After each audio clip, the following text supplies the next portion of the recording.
It was just another morning in the city, the sun barely peeking over the horizon, when a decorated Army veteran, a woman who had risked her life for her country, was stopped not for suspicion of crime, not for wrongdoing, but because she was black, wearing her uniform and daring to walk down her own street.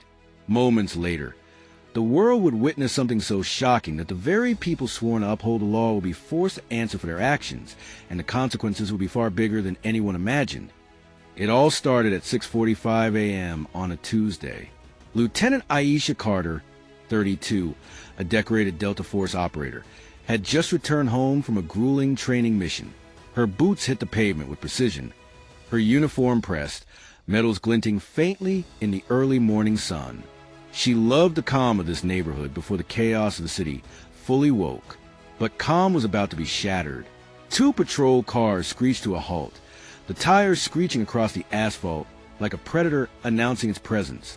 Officer Mark Reynolds, a man whose history with complaints of racial bias was thinly concealed, and his partner, Officer Paul Simmons, jumped out, badges gleaming and guns slightly drawn.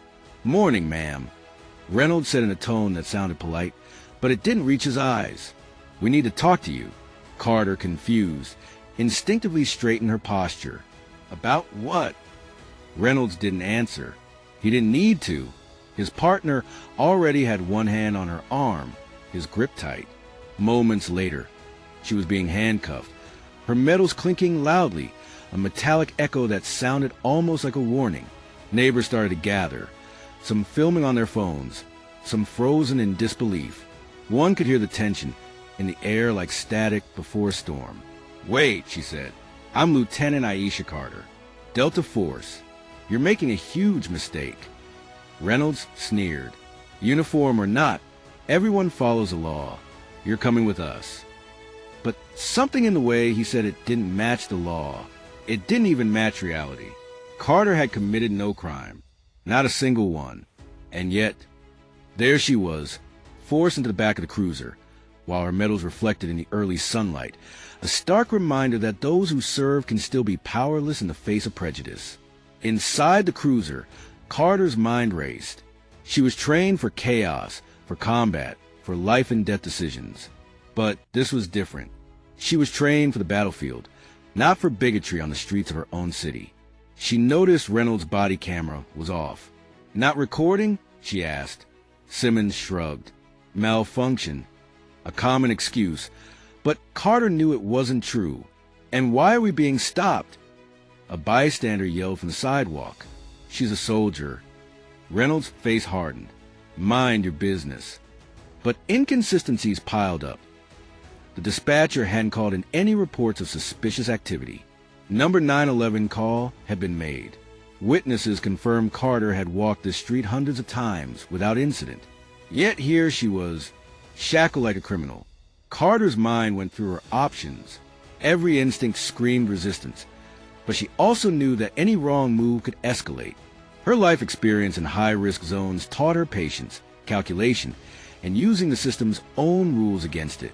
Just when it seemed the situation couldn't get more tense, Carter did something that would shock everyone. She pressed a small button on her wristwatch. Reynolds laughed. "What's that?" "A toy." But within seconds, a voice came over the phone line she had activated, calm yet authoritative. "Lieutenant Carter, is everything all right?" It was General Marcus Bell, her commanding officer, and a man whose influence reached into the highest echelons of law enforcement and military intelligence. Reynolds froze. "Lieutenant Carter, step out of the vehicle," he barked, trying to regain control, but the hesitation in his voice betrayed panic. Bell's voice came again, this time through a speakerphone Carter had activated. "Officers Reynolds and Simmons, this is not a routine stop. I need a full incident report filed by the end of the hour, or your badges will be suspended pending investigation." Panic replaced arrogance. The two officers exchanged a glance that spoke volumes. They had underestimated her. They had underestimated the reach of her network, the respect she commanded, and the consequences of violating protocol against someone like her. By now, the scene had drawn a crowd. Phones were recording every word, every expression, every metallic clink of handcuffs. Social media notifications started to explode. Within minutes, The story of a black Delta Force officer being wrongfully detained in her own neighborhood was trending citywide. A local news reporter arrived. Capturing the moment Carter was finally released from the cruiser, the public watched as Reynolds and Simmons tried to justify their actions, but the contradictions were too glaring. Dispatch logs, eyewitness accounts, and body camera malfunctions didn't align. What was the reason for the stop? A reporter demanded. Reynolds stammered. Suspicious behavior. The crowd erupted in outrage. Carter, finally free, adjusted her uniform, her medals catching the light again. She didn't shout. She didn't yell. She walked away with the quiet confidence of someone who had endured far greater trials than these two men could imagine. Lieutenant Aisha Carter had survived handcuffs, intimidation, and the eyes of a hostile public. But what she discovered in that message would show her this was bigger than two rogue officers, bigger than the city itself. It was a conspiracy that reached into the heart of law enforcement, and now she was on the line. Every decision she made next could mean life or death.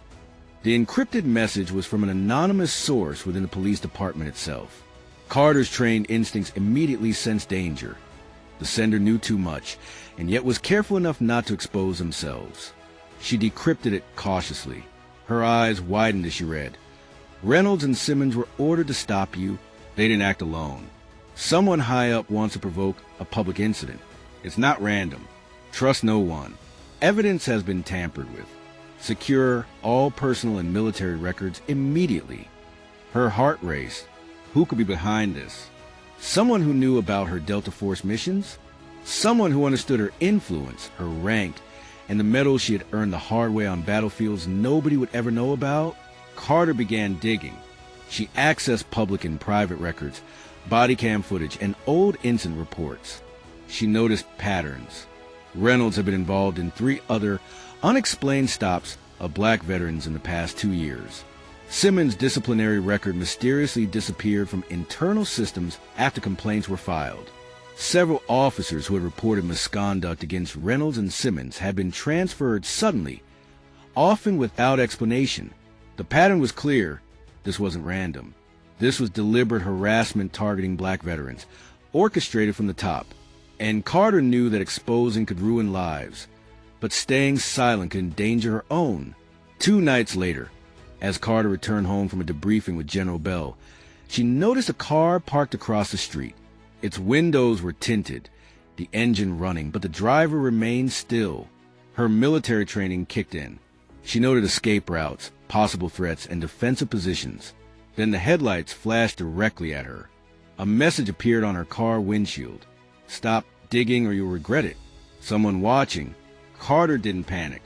Instead, she called General Bell immediately, providing him with the message, the license plate, and the exact location.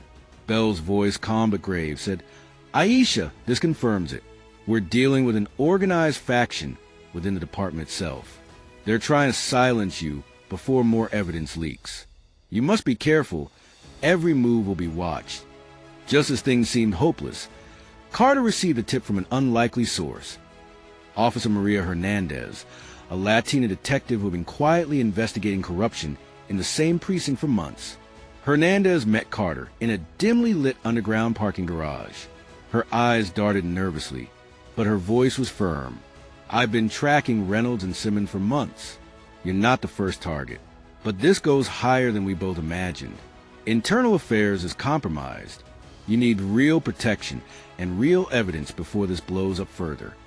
Carter realized she couldn't trust anyone in uniform, even those who seemed like allies. Only Hernandez, a whistleblower risking everything, could guide her safely. Hernandez handed her a USB drive.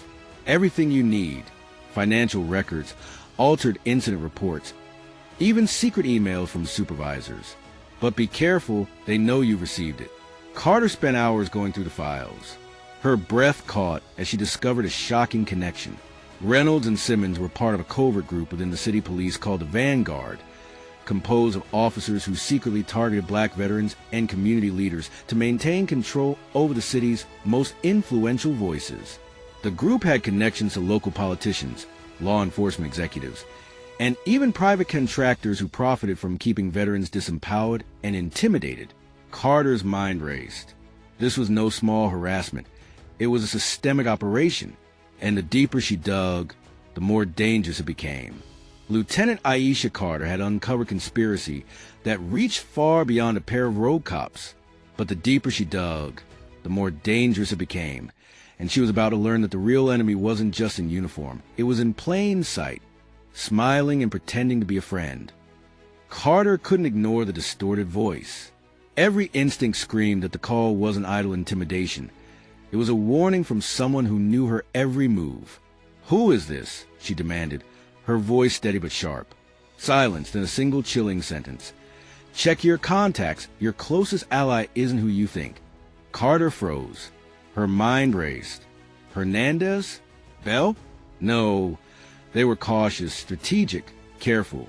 But someone close, someone who had full access to her personal life and military network.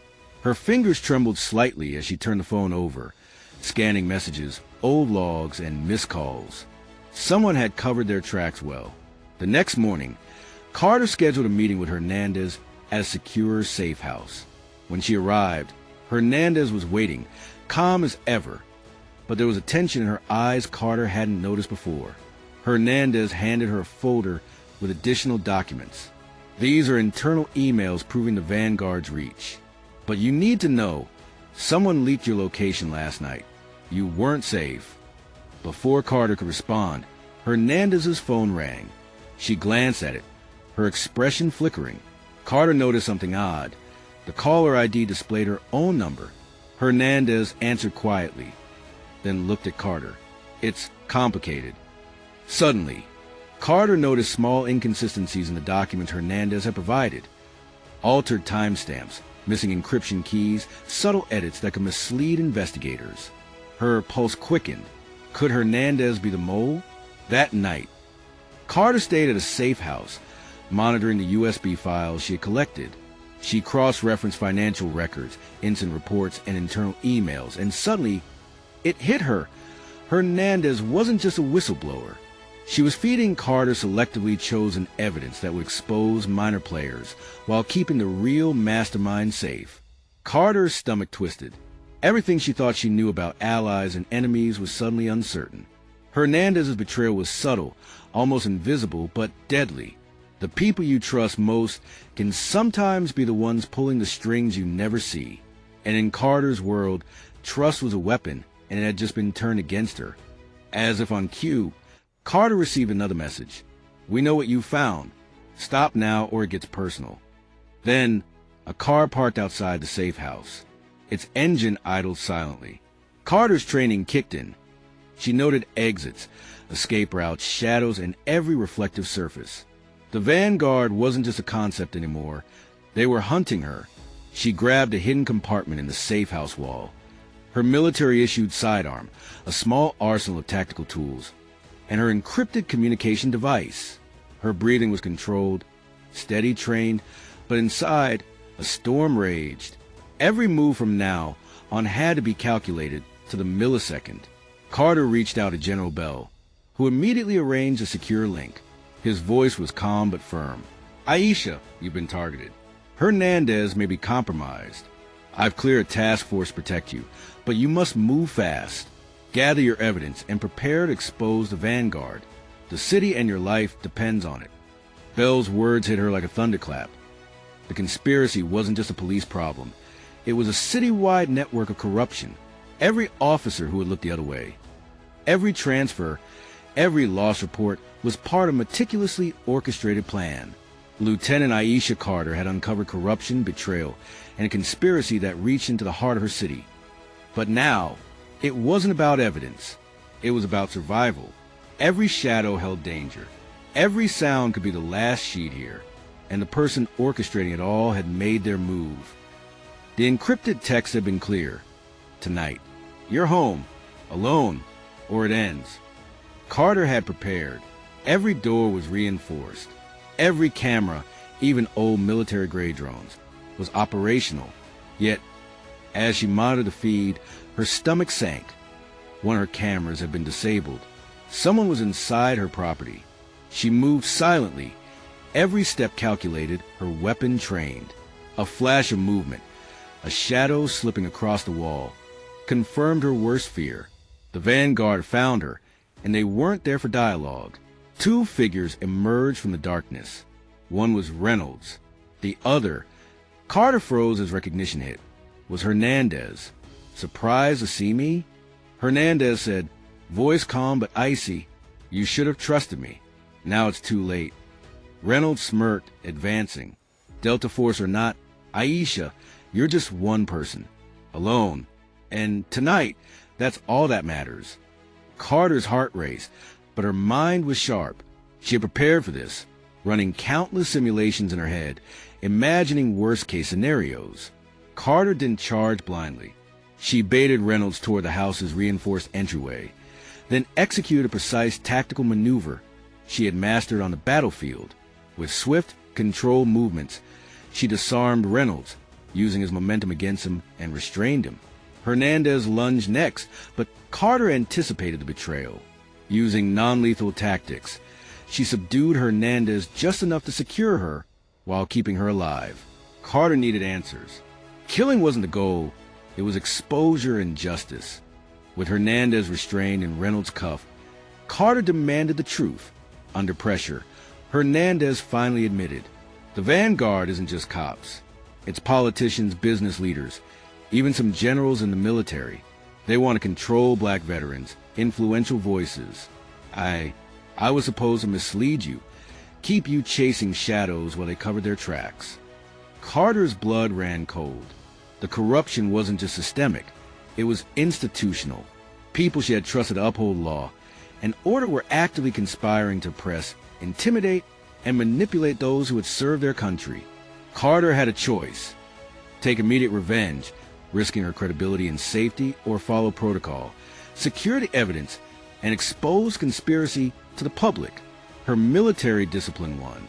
She gathered all USB drives, recorded confessions, and prepared to contact General Bell. Every movement had to be precise. The Vanguard had agents everywhere, and any slip could mean disaster. Lieutenant Aisha Carter had survived handcuffs, betrayal, and direct threats from a corrupt faction within the police department. She had restrained the rogue officers, uncovered partial evidence, and prepared for the final showdown. But even she couldn't imagine the identity of the person orchestrating everything until the shadow stepped forward. Carter's encrypted call connected, and a distorted voice spoke again. "Lieutenant Carter, impressive. You've done more than we expected. But can you handle the truth?" Then, the shadow revealed themselves. Deputy Chief Richard Lawson, a man Carter had admired for years, known for his public stance on integrity and fairness. The shock was nearly paralyzing. Someone so high-ranking, so trusted, had been the puppet master behind the Vanguard all along. Lawson smirked. "We've been manipulating the system for years, targeting those who could challenge the status quo. Black veterans, influential community leaders, anyone who could disrupt our control. You were next, Lieutenant. But you're exceptional. I underestimated you." Carter's mind raced. Every move, every investigation, every person she had trusted had been under his shadow. The city itself had been a stage for his agenda. Carter knew brute force wasn't enough. She had to outsmart the mastermind. Using a combination of the evidence collected from Reynolds, Hernandez, and the USB drives, she began a live-stream press conference, timed perfectly with secure military intervention arranged by General Bell. The city watched live as Carter calmly detailed the existence of the Vanguard, evidence of tampered police reports, altered disciplinary records, and internal corruption, Hernandez's partial betrayal, and how it had been mitigated, Reynolds and Simmons' role in the harassment and intimidation of black veterans. Lawson attempted to interfere, sending orders to officers to shut it down, but Carter had anticipated this. Within moments, General Bell's task force arrived, surrounding the area and neutralizing the officers who tried to act on Lawson's commands. Under pressure, Lawson tried to flee, but Carter had coordinated with city authorities and the military. He was apprehended mid-escape, cuffed, and led into custody. Voiceover. The man who had controlled, manipulated, and terrorized countless lives was finally exposed. But the lesson wasn't just about justice. It was about vigilance, integrity, and the courage to stand firm even when everyone else falters. Reynolds and Simmons were stripped of their badges and charged with misconduct, false imprisonment, and conspiracy. Hernandez cooperated fully and received leniency for exposing Lawson and the Vanguard. The city began sweeping reforms in the police department. Black veterans and community leaders who had been silenced were given platforms and protections. And Carter? She returned to active duty, her reputation not just intact, but stronger than ever. Her story inspired countless people. That courage is not only physical but moral, that integrity matters even when the system seems rigged, and that justice, though often delayed, can be achieved through resilience and intelligence. As the city slowly returned to normal, Carter received a message from General Bell. "Aisha, you've done more than serve your country. You protected its soul." Carter smiled, looking at her reflection in the window, medals glinting. She knew the fight wasn't over, but she also knew one thing for certain. When courage, intelligence, and integrity meet injustice, even the darkest shadow cannot prevail. And so, the soldier who was handcuffed for being black in uniform became a symbol of resilience, justice, and unwavering courage. Because sometimes the battlefield isn't overseas. It's right at your front door. Subscribe for more interesting and powerful stories.